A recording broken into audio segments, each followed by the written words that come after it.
السلام علیکم اور خوش آمدید۔ آج ہم ایک ایسے موضوع پر بات کرنے جا رہے ہیں جو ہماری روزمرہ صحت سے جڑا ہے، لیکن اکثر ہم اسے نظر انداز کر دیتے ہیں۔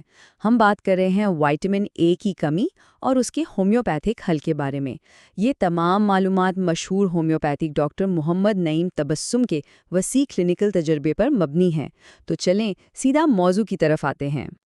آگے بڑھنے سے پہلے یہ جاننا ضروری ہے کہ آج ہم جو کچھ بھی ڈسکس کریں گے وہ محض کوئی کتابی باتیں نہیں ہیں، بلکہ یہ ڈاکٹر نعیم تبسم کی 38 سالہ ہومیوپیتھک پریکٹس اور 30 سال تک مختلف ہسپتالوں میں انچارج کے طور پر ان کی خدمات کا نچوڑ ہے۔ مطلب ہم ایک انتہائی مستند طبی تجربے سے فائدہ اٹھانے والے ہیں۔ جلدی سے دیکھ لیتے ہیں کہ آج ہم کن پہلوؤں پر بات کریں گے۔ سب سے پہلے وائٹامن اے کی اہمیت، پھر اس کی کمی کی وہ وجوہات جو عموماً چھپی رہتی ہیں، خطرے کی علامات، قدرتی غذائی ذرائع، کچھ خاص ہومیوپیتھک ادویات اور آخر میں اس کے محفوظ استعمال پر بات ہوگی۔ سیکشن 1، وائٹامن اے کی طاقت۔ دیکھیں، جب بھی وائٹامن اے کا ذکر آتا ہے تو فوراً ذہن میں آنکھیں آتی ہیں، ہے نا؟ لیکن اس کا کام صرف بینائی تک محدود نہیں ہے۔ یہ چکنائی میں حل ہونے والا یعنی فیٹ سولبل وائٹامن ہے جو آپ کی جلد، قوت مدافعت، بچوں کی گروتھ اور تولیدی صحت کے لیے بھی اتنا ہی ضروری ہے۔ گویا یہ پورے جسم کے لیے ایک بنیادی ستون کی حیثیت رکھتا ہے۔ سیکشن 2، کمی کی پوشیدہ وجوہات۔ یہاں ایک بہت ہی دلچسپ اور اہم سوال پیدا ہوتا ہے۔ اکثر لوگ کہتے ہیں کہ ہم تو بہت اچھی خوراک لیتے ہیں، پھر بھی وائٹامن اے کی کمی کیوں ہو گئی؟ تو جناب، اس کی وجوہات اتنی سیدھی نہیں ہیں جتنا ہم سمجھتے ہیں۔ دراصل کچھ اندرونی مسائل اس وائٹامن کو جسم کا حصہ بننے ہی نہیں دیتے۔ چونکہ یہ چکنائی میں حل ہوتا ہے تو اگر کسی کو جگر کا مسئلہ ہو یا پتے کی بیماری ہو تو یہ ہضم ہی نہیں ہو پاتا۔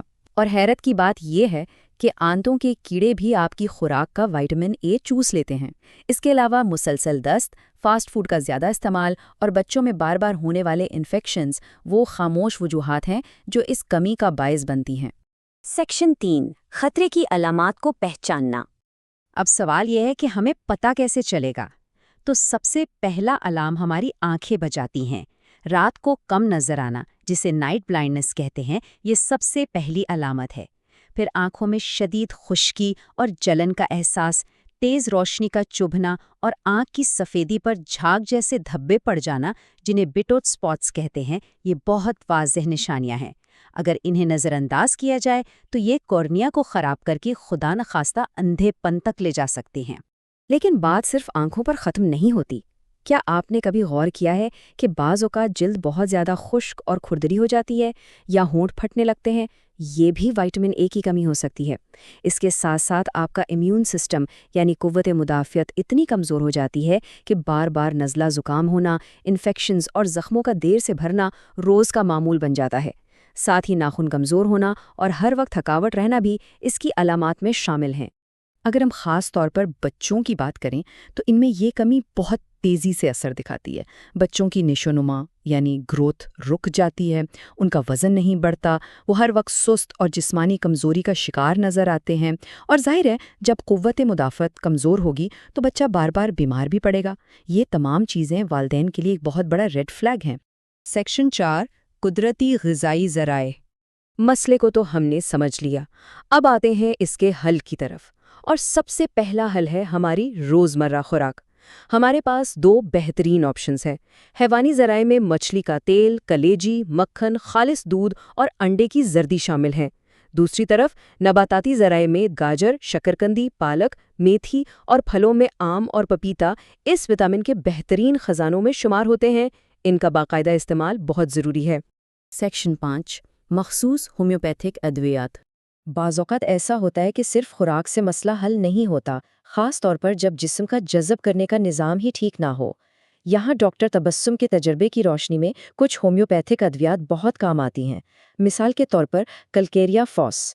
اگر کوئی بچہ دبلے پتلے جسم کا ہے، خون کی کمی کا شکار ہے، ہڈیاں کمزور ہے اور وزن نہیں بڑھ رہا، تو ہومیوپیتھی میں یہ دوا ایسے بچوں کی جسمانی کمزوری دور کرنے کے لیے بہترین سمجھی جاتی ہے۔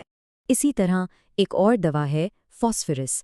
یہ ان لوگوں کے لیے خاص طور پر تجویز کی جاتی ہے جنہیں اندھیرے میں دیکھنے میں مشکل پیش آتی ہو، آنکھوں پر کھنچاؤ محسوس ہو یا جو روشنی سے بہت زیادہ حساسیت رکھتے ہوں۔ اس کے علاوہ اگر اعصابی تھکن اور کمزور قوت مدافعت جیسی علامات بھی ہوں تو فاسفورس بہت کارآمد ثابت ہوتی ہے۔ ایک اور انتہائی اہم دوا نیٹرم میور ہے۔ اس دوا کے مریضوں کی علامات تھوڑی مختلف ہوتی ہے۔ مثال کے طور پر اگر دھوپ یا سورج کی روشنی میں جانے سے سر میں شدید درد ہو، جلد انتہائی خشک اور پھٹتی ہوئی ہو اور ساتھ ہی مریض ذہنی دباؤ یا افسردگی کا شکار ہو تو ایسی صورتحال میں نیٹرم میور بہت گہرا اثر دکھاتی ہے۔ اب آج کل کے دور کو ہی دیکھ لیں، موبائل اور اسکرین ٹائم کی وجہ سے آنکھوں پر کھنچاؤ، تھکاوٹ اور نظر کی کمزوری تو جیسے ہر گھر کا مسئلہ بن چکا ہے۔ تو ایسے میں ڈاکٹر تبسم کے مطابق علامات کی مناسبت سے فاسفورس اور نیٹرم میور جیسی ادویات ان جدید دور کے مسائل کو بھی بہت اچھے سے ٹارگٹ کرتی ہیں اور آنکھوں کو سکون فراہم کرتی ہیں۔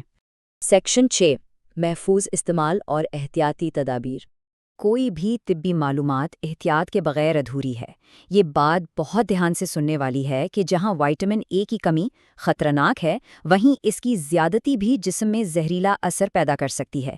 اسے طبی زبان میں ہائپر وائٹامنوسس کہتے ہیں۔ خاص طور پر حاملہ خواتین اور بچوں کے لیے یہ زیادتی بہت نقصان دہ ہو سکتی ہے۔ اس لیے ایک اصول ہمیشہ یاد رکھیں، کوئی بھی سپلیمنٹ ڈاکٹر کے باقاعدہ مشورے کے بغیر ہرگز استعمال نہ کریں۔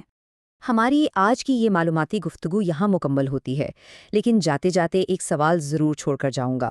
ذرا سوچئے گا، کیا ہمارا یہ ماڈرن لائف سٹائل، ہمارے فاسٹ فوڈز اور سکرینز کی عادتیں خاموشی سے ہمارے جسم سے ان اہم غذائی اجزاء کو نچوڑ تو نہیں رہیں؟